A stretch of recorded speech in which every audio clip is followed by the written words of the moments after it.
శాసనమండలి ప్రతిపక్ష నేత బొత్స సత్యనారాయణ మీడియాతో మాట్లాడుతున్నారు. ఇప్పుడు ఆ లైవ్ చూద్దాం. ఎన్నికల ప్రక్రియ ప్రారంభమైన తర్వాత, నామినేషన్ ప్రక్రియ ప్రారంభమైన తర్వాత పోలింగ్ స్టేషన్ మార్చే కార్యక్రమం ఎక్కడ ఉందండి? పోలింగ్ స్టేషన్ మాత్రమే కాదు,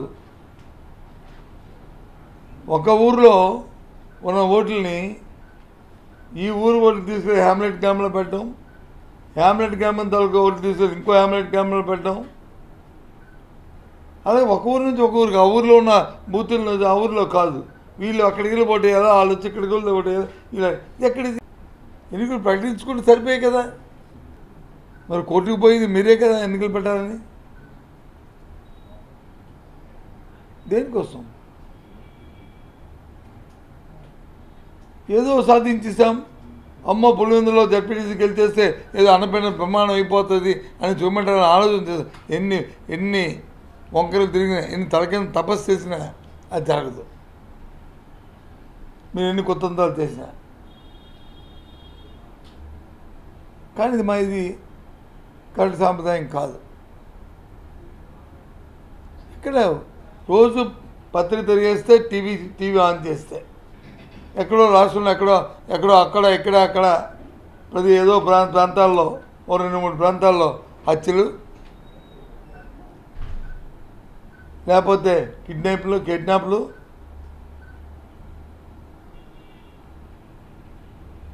లేకపోతే కొత్తగా వచ్చిన కల్చర్ మన రాష్ట్రానికి డ్రగ్స్. ఇంతకుముందు ఎప్పుడు లేదు. ఏదో అదో ఉంటే కింద మీద ఉంటే ఏదో ఎక్కువగా తాగి పడిపోవడమో, లేకపోతే ఏ గంజాయినో అనేది ఉండేది. కానీ డ్రగ్స్ అనేది ఇప్పుడు డ్రగ్స్. ఇప్పుడు ఈ రాష్ట్రంలో ఉన్న పరిస్థితులు అది.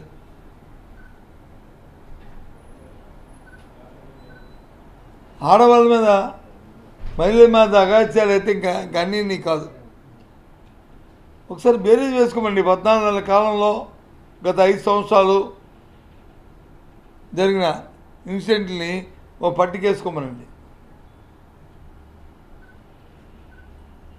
క్రైమ్ రిపోర్ట్ తెప్పించుకోమనండి ప్రతి జిల్లా నుంచి కూడా. 5 సంవత్సరాల్లోనూ ఎన్ని హత్యలు జరిగినాయి, హత్యకు గల కారణాలు ఏంటి,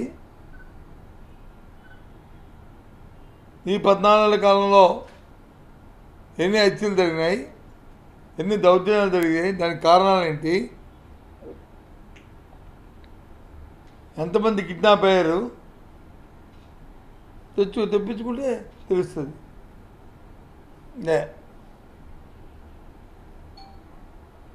ఎంతసేపు ముఖ్యమంత్రి గారు మాట్లాడతారు, చెప్పిందే చెప్పరా, ఏదో మన ఊరికి సామెత ఉంది కదా, ఆ సామెత చెప్పిందే బుర్ర పాడైపోతుంది వినేటప్పటికి.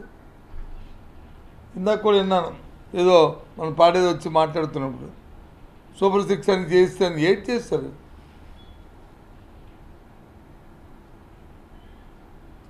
ఏం చేస్తారు?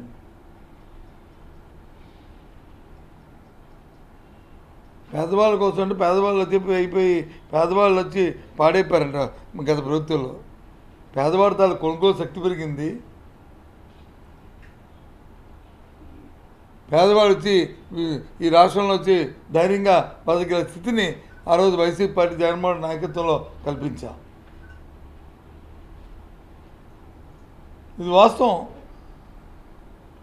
ఏవో డామికాయలు కాదు.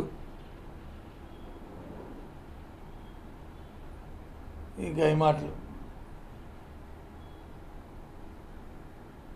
ఎక్కడ చూసినా సరే, మనం విశాఖపట్నంలో చూస్తే ఇంక మరీ సాక్షాత్తు మేం కాదు, ఆ క్యాబినెట్లో ఉన్న మంత్రులు, ఆ క్యాబినెట్లో ఉన్న ఎమ్మెల్యేలు, లేదా వాళ్ళ నాయకులు వాళ్ళే వాళ్ళు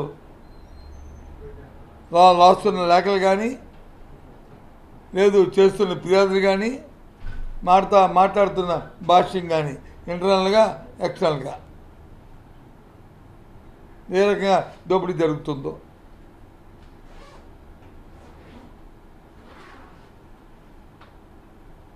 ప్రభుత్వ వ్యవస్థలన్నీ కూడా స్తంభించిపోయాయి. అందుకే మొన్న ఒక లేఖ కూడా రాశాను. కేజీహెచ్లో అసలు హార్ట్ ఆపరేషన్ జరగట్లేదు, ఇది చాలా అన్యాయం. ఇటువంటి దుర్బలమైన పరిస్థితి ఎప్పుడు ఈ మా ప్రాంతంలో జరగలేదు. ఇది చాలా ప్రతిష్ఠితమైన హాస్పిటల్, దయచేసి దాన్ని పునరుద్ధరించండి, దృష్టి పెట్టండి అని చెప్పి అడిగాను. నిన్న ఒక లేఖ రాశాను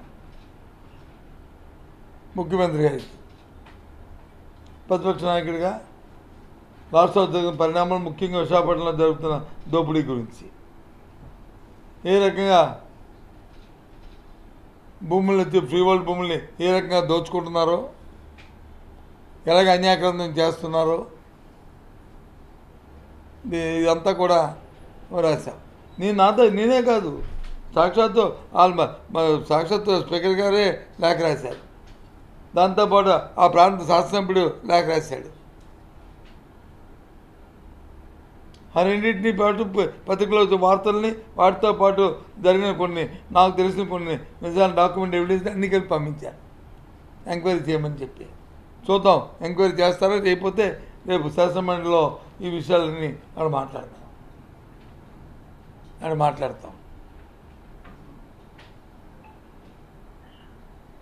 ఊరికే గొప్పలు చెప్పారు. వైసీపీ ప్రభుత్వం వచ్చినప్పుడు వచ్చి ఈ ప్రాంతాలన్నింటిలో కూడా దోచేశారు, భూములు దోచేశారు, పెద్దలు తినేశారు. ఏమి 14 ఏళ్ల కాలం అయింది. ఏ ఒక్కడి మీద సరే వెళ్ళొచ్చు చేశారా మీరు? మేము చెప్తున్నాం మీ దోపిడీ ఇదని.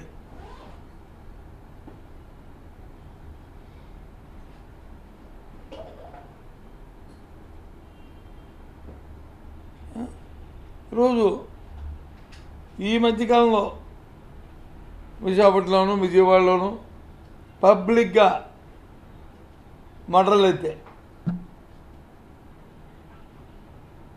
ఏ రకంగా జరిగావో మనం చూస్తున్నాం. అసలు పోలీస్ వ్యవస్థ అంటే భయం పోయింది ప్రజల్లో, గౌరవం పోయింది ప్రజల్లో.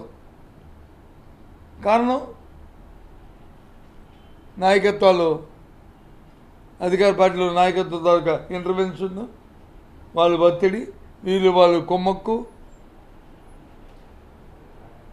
చూశాను. నిన్నకాక మొన్న ఆ పత్రికలో చూశాను,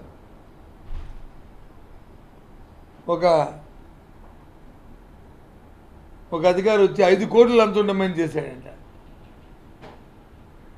ఆశ్చర్యపోయాం. 5 కోట్లు ఏంటి, లంచం ఏంటి అంటే ఎందుకు బరి తెగించారు? ఇప్పుడు కూడా తదా రాజా యదా ప్రజా, పరిపాలించేవాడు కానీ సవ్యంగా, పద్ధతిగా, చట్టబద్ధంగా, గౌరవంగా, నిజాయితీతో పరిపాలిస్తే పర్వాలే. పరిపాలన కానీ లోపభూయిష్టం ఉండి,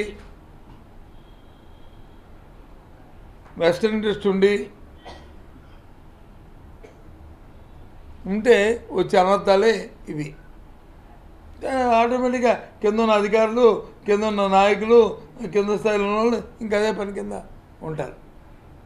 అందుకే ఇవన్నీ కూడా జరుగుతుంది. అందుకే చెప్పాను, ఏదో మళ్ళీ అడిగితే మీ ప్రభుత్వం జరగలేదండి అని మన. అందుకే ఒకసారి 5 సంవత్సరాల వరకు లిస్టు, 14 సంవత్సరాల లిస్టు వేయండి, 14 నెలల లిస్టు. నేను అడుగుతుంది మళ్ళీ 14 నుంచి 19, 5 సంవత్సరాలు కాదు, ఓన్లీ 19, 24 మాకు ఉండేది.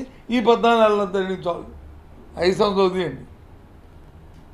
ఇంకా అవి కలిపితే ఇంకా ఇన్ని అయిపోతాయి. అవన్నీ అనొద్దు. ఈ 14 నెలల కాలంలో పెట్టుకోండి చాలు. ఎన్ని దౌర్జన్యాలు జరిగాయి, ఎన్ని దోపిడీలు జరిగాయి, ఎంత అక్రమాలు జరిగాయి, ఎన్ని మానభంగాలు జరిగాయి, ఎన్ని అకృత్యాలు జరిగినాయి, అవన్నీ.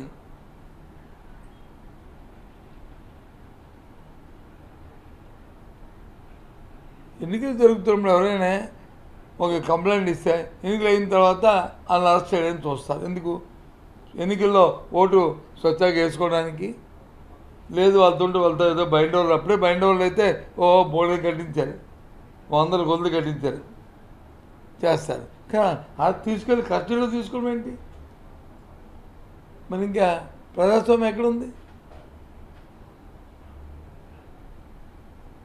అంటే ప్రజాస్వామ్యం తొంగలో తొక్కినట్టే కదా, చట్టాన్ని చేతిలో తీసుకున్నట్టే కదా. ఈ రకంగా ఇవాళ ఈ ప్రభుత్వం చాలా దురదృష్టం. సామాన్యుడికి ప్రజలకు కావాల్సిన కార్యక్రమాల మీద ప్రభుత్వం దృష్టి పెట్టట్లేదు. పరిపాలన వచ్చి స్తంభించిపోయింది. ఎక్కడా కూడా పరిపాలన లేదు. ఏ విషయానికి కూడా కంపేర్ చేయమనండి. ఇప్పుడు మీరైనా సరే చూసుకొని 4 రోజులు ఒక స్టడీ చేసి మళ్ళీ పిల్లల్ని వస్తాను ఏబిసిడి అని అదే తెలుసుకోమనండి. అడగండి నన్ను, నేను కంపేర్ అని చెప్తాం. లేదు.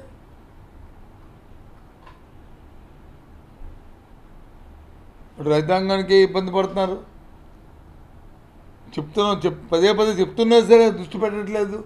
ఎరువుల గురించి, వాటి గురించి, యూరియా గురించి. గిట్టుబాటు ధర లేదు. విద్య అయితే అటకెక్కిపోయింది. విద్యా వైద్యం అటకెక్కిపోయింది. అసలు దాని మీద కనీస దృష్టి లేదు ఈ ప్రభుత్వానికి. సేమ్ కుట్టినట్టు కూడా లేదు ఈ ప్రభుత్వానికి. వాళ్ళ పని ఒక ఓటు వేసిన పాపానికి 5 సంవత్సరాలు అనుభవించాల్సిందనే అనే రీతిలో ఈ ప్రభుత్వం తాలూకా పరిస్థితులు ఉన్నాయి.